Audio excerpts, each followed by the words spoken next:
She was vengeful Chrissy Watts in EastEnders, vexatious Auntie Val in Friday Night Dinner, and voluptuous Mrs. Purchase in Toast of London. Award-winning actress Tracy-Ann Oberman has sparkled in everything from unflinching crime dramas to twinkle-eyed farce.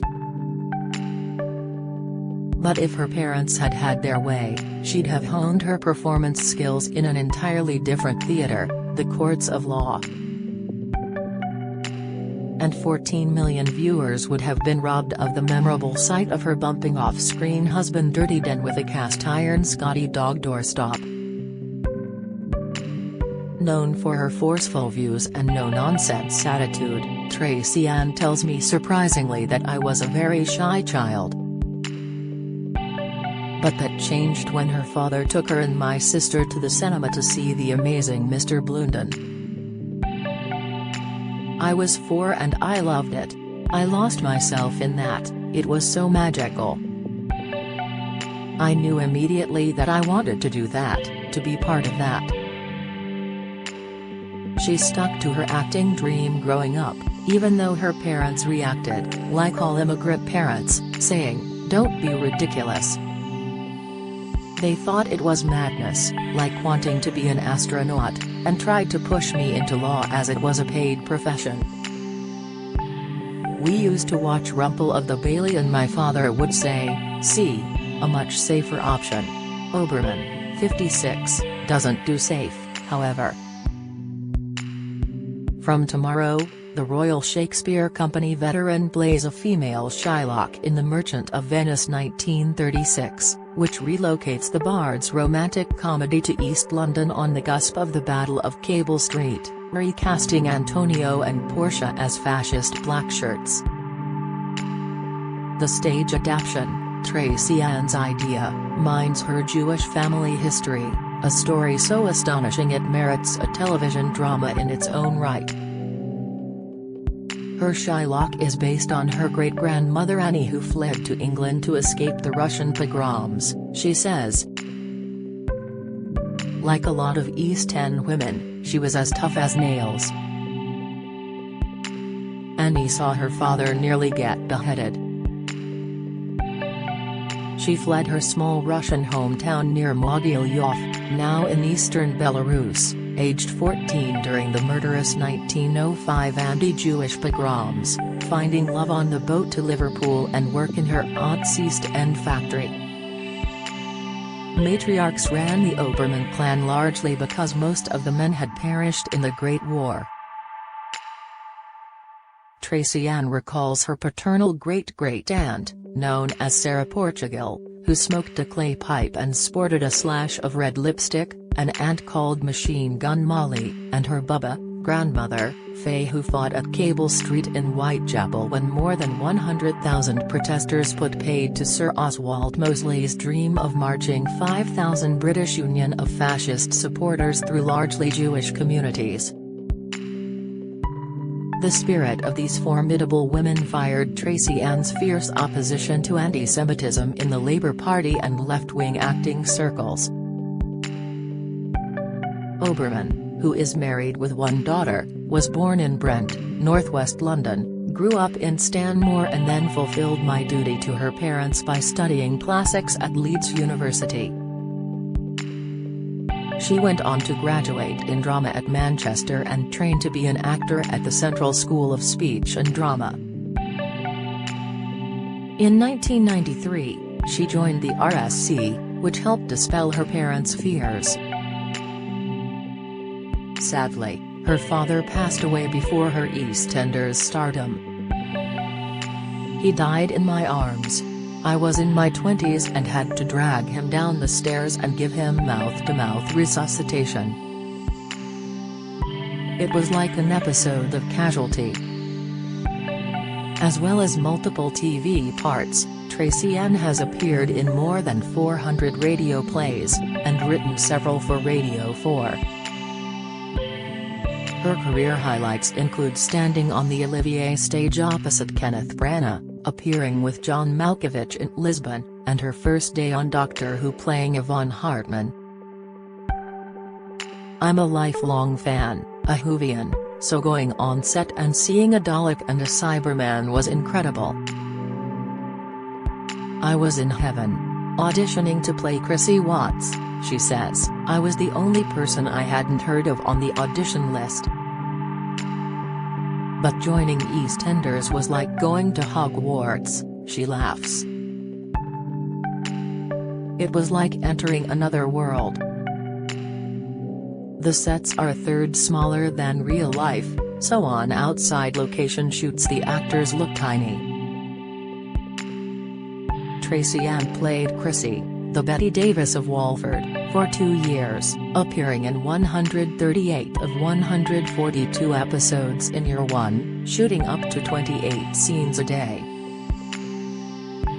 She filmed part of the Climatic Witches of Walford episode before her hair-raising 10-day honeymoon in Phuket, Thailand, when the 2004 Boxing Day tsunami struck. She and husband Rob overslept one morning and woke up to find the beach had gone. It was like a nuclear bomb had gone off, she recalls. The couple spent the rest of their honeymoon helping the survivors before she returned to bash dead over the head with a doorstop, she laughs. He kept getting his head stuck to the floor with fake blood. Although powered by strong convictions, an air of mischief is very much part of Tracy-Ann's essence. The blonde, brown-eyed actress is currently writing a 1-hour radio play about Mae West and is learning lines for a film she can't discuss. Her work ethic makes Noah look like Andy Capp. How does she relax? Hard drugs, she jokes. I have 13 things on the go as well as trying to be a good mum, and a good wife and a good daughter. I'd like to write a novel. I just need to find time. You need such discipline. Oberman has considered a spin-off comedy career.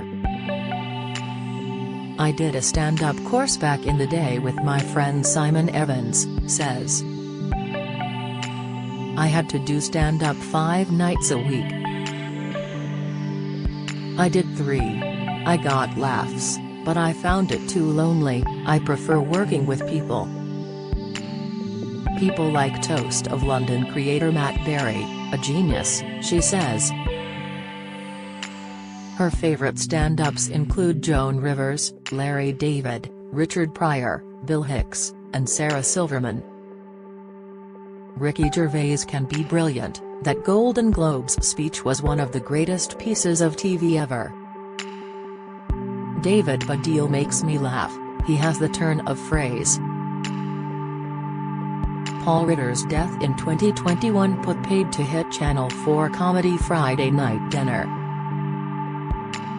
Not only was he an incredible human being, he was also a fantastic actor, she says. He filmed that and Chernobyl at the same time. He'd have his shirt off filming for hours and never complained. He was mesmerizing, the beating heart of the company. The ever-surprising Oberman acquitted herself well on Celebrity Mastermind, specialist subject, the Imperial Roman family. She'd caught the eye, Claudia's bug young. I was the freak child reading Suetonius at 11. I must have been a real laugh. But it was exciting and salacious, like EastEnders with togas. Tracy-Ann put her Shylock with Street Fights idea to director Bridget Lamore. It's a bold move. Shakespeare's 16th-century classic arguably paints the Jewish moneylender as a pitiful villain getting his comeuppance. It's a really difficult play, she says of the original. Like Fagin, Shylock buys into the trope of mean, money-grabbing, untrustworthy Jews. But the nine-cast play subverts that trope.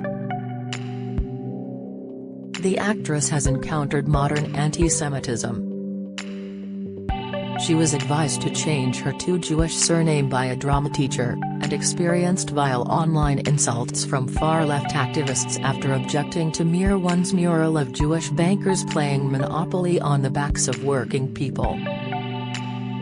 Somehow I ended up being one of the few people standing up to anti-Semitism in Corbyn's Labour Party, she said. I had family in the camps and the Warsaw Ghetto.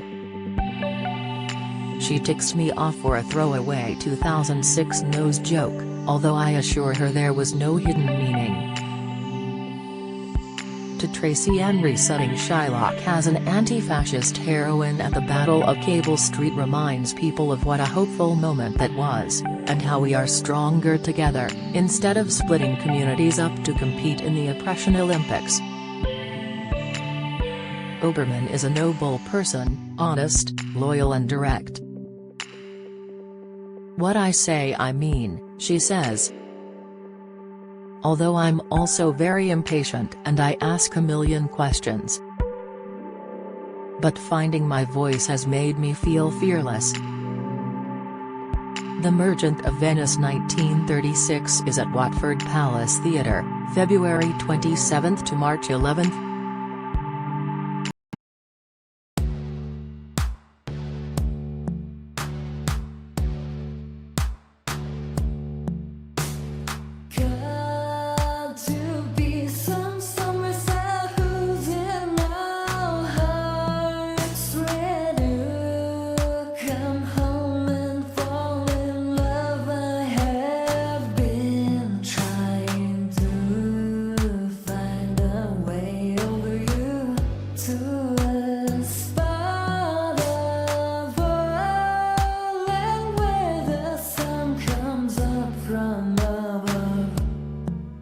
Now take